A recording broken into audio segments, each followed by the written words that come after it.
Seguimos con San Lucas, con ese desglose que estábamos haciendo del Magnificat. Y en el último audio tratábamos de los soberbios, pero lo seguimos tratando ahora de nuevo. Porque, tiene que ver con las distintas traducciones. Nosotros decimos dispersa los soberbios del corazón, ¿no? Pero en el griego dice, los soberbios son dispersados en los pensamientos de su corazón. Esto todavía lo mantiene la versión, por ejemplo, italiana. La francesa la tenía también, pero ya tiene otra traducción.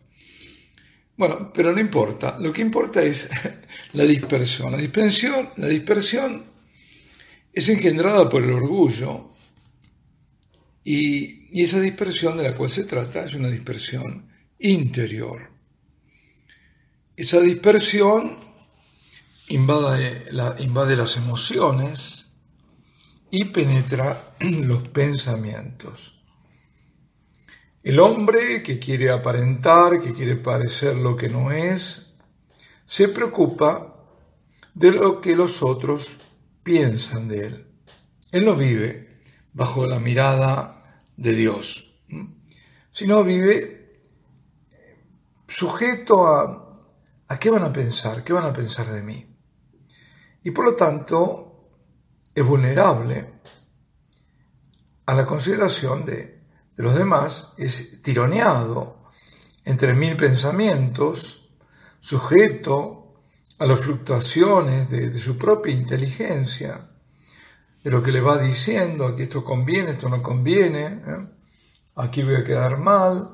Y hoy fijémonos cómo se manipulan la opinión de las personas, poniendo ciertas cosas como que si uno está en contra de lo que ahora llaman políticamente correcto, y entonces no se atreve a decir y termina diciendo majaderías, tonterías, siguiendo la corriente de ese pensamiento único, de esta, como llamaba el Papa Benedicto, la dictadura del relativismo, que impone su pensamiento a todos. Entonces, digo que está sujeto a estas fluctuaciones de su propia inteligencia, el soberbio, en el pensamiento de su corazón. Porque si el pensamiento no está iluminado por una fe humilde, recordemos que la fe es la que ilumina la razón, si no, la razón se vuelve loca, si no tiene un rumbo a seguir. Entonces, ¿qué pasa? Que constantemente se enfrentan los pros y los contras. ¿Qué tengo que hacer aquí? Bueno, y entonces comienza la indecisión a invadir el alma. Y las elecciones son hechas, como digo, en función de la opinión de los otros, de los demás. Sin marcas superiores, cuando no hay una marca, cuando no hay un valor a seguir, el hombre cae él mismo en su propio juego. Y termina como una nave, sin brújula, sin estrellas, sin norte. Va para aquí, va para allí, a la deriva. La vida interior no puede ser un pensamiento, una reflexión, una meditación, aún religiosa. Orar no es pensar en Dios, sino estar con Él. El recogimiento es lo contrario de la dispersión de los pensamientos. El recogimiento es el fruto de un esfuerzo constante de unión con el Señor. Dice el Señor justamente, el que no recoge conmigo, dispersa o desparrama, depende de la traducción, pero la esencia del significado es el mismo. El recogimiento exige humildad. Porque solo aquel que es humilde aprende a escuchar y no a seguir los pensamientos de su corazón. Marta, Marta, tú te inquietas y te agitas por muchas cosas. Una sola es necesaria. María ha elegido la parte buena, la buena parte. Fijémonos, aquí no, es tremendo el Señor, aquí no deja lugar a dudas. Y esto se le da un poquito devaluado, esto, por dos motivos, le voy a decir ahora. Por empezar, él dice, una sola cosa es necesaria, una es necesaria.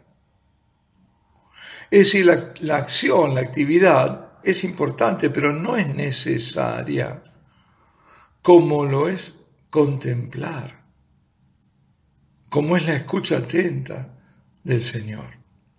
Esa escucha que embarga todo el alma, que compromete todo el ser a esa escucha. Entonces, ese es uno de los puntos que se pasa por alto cuando dice es necesario. Pero hay otro, creo que esto lo he comentado alguna vez, cuando el Señor dice María ha elegido la parte buena, o la buena parte.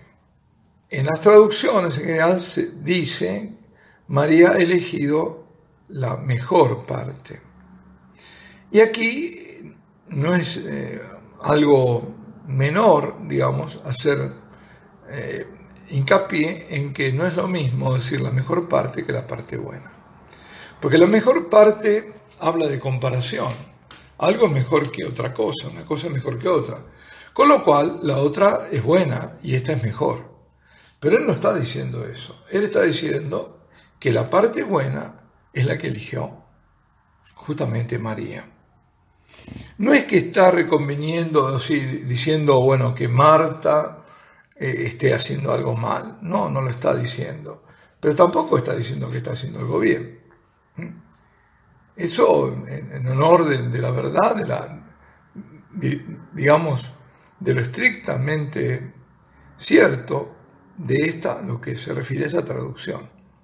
En griego dice la parte buena, no dice la mejor parte. Lo que pasa es que, como últimamente se trata de evaluar la parte contemplativa, desmerecerla en desmedro, digamos, a favor, mejor dicho, de la acción, entonces se ha buscado esto, la mejor, lo de necesario se olvida, se pasa por alto. Pero el Señor está dicho, y lo digo ahora, ¿no? Porque hace tiempo, mucho tiempo, que se está poniendo todo el énfasis en la acción de la Iglesia. La acción humanitaria, y vuelvo a decir, humanitaria. Y aquí está el kit de la cuestión, no la acción divina. Si la Iglesia tiene que hacer algo, es enfatizar la acción divina, su propia acción divina. ¿Para qué está la Iglesia? ¿Qué ha sido fundada? Para la salvación de las almas. Es decir, la acción nuestra es una acción divina, no humana. Operamos en el ámbito del humano y habrá obras humanas que hacer y obras de misericordia corporal, por supuesto, pero no es lo fundamental. Lo fundamental es la salvación de las almas. ¿De qué sirve alimentar a alguien y vestirlo si después dejo que se condene? Y si no le doy el Salvador, no se lo estoy dando. Es decir, a fuerza de una cierta iglesia dialogante, tan dialogante que al final esconde el anuncio. Y justamente, si el Señor a algo nos manda, no es a dialogar, sino a anunciar la salvación. Anunciar al Salvador en Jesucristo, el único Salvador. Entonces, volviendo a esto de Marta y María, las hermanas de Lázaro, de Betania, Marta está inquieta y se agita porque está preocupada por la imagen de ella misma, que quiere dar esa imagen sirviendo lo mejor que pueda, lo cual está muy bien a su Señor, al Señor. Pero está pensando en su imagen, mientras que su hermana, María de Betania, se olvida de ella misma y tiene solamente un deseo. ¿Y cuál es? Escuchar la palabra del Señor. Es clarísimo esto. Entonces es hora de volver a poner las cosas en su lugar. Es hora de decir la vida contemplativa es fundamental. Ahora que se está socavando la vida contemplativa. el propósito ahora es abrir los claustros, donde esa vida contemplativa, esa oración, ese recogimiento, es el sostén mayor de la Iglesia. Entonces, destruir la vida contemplativa es socavar, es los cimientos, es como dinamitarlos en el fondo. Así que mucha atención, mucha atención. Pues bien, la Virgen María, siempre ella, siempre nuestra Madre, es la que da el ejemplo de ese recogimiento de los humildes.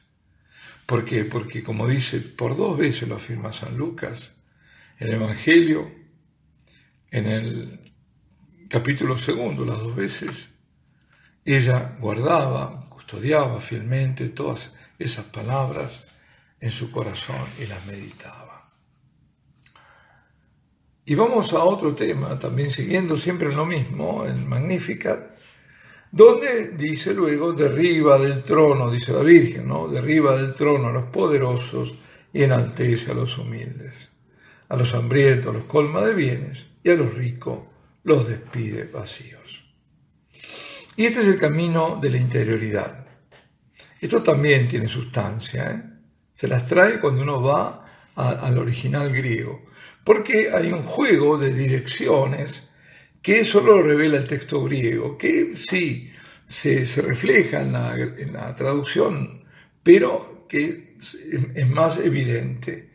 ¿Por qué? Porque aquí estamos diciendo derriba del trono a los poderosos. Claro que da la noción de lo que es derribar, pero en el griego está diciendo que los poderosos son arrojados hacia abajo.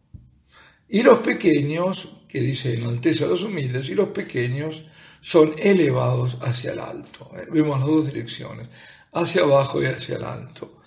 Y dice, a los hambrientos los colma de bienes, ¿no? Los hambrientos son colmados, repletos de bienes en el interior de ellos mismos. En el interior. Mientras que los ricos son vacíos, vacíos, son reenviados, son enviados, son despedidos, vacíos, fuera de sí mismos. Es decir, por un lado el alto, por otro lado el bajo, por un lado el interior, por otro lado el exterior.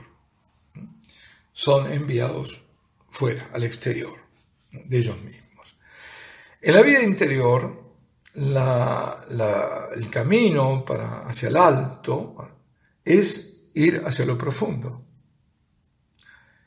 La altura del alma y la interioridad están inseparables.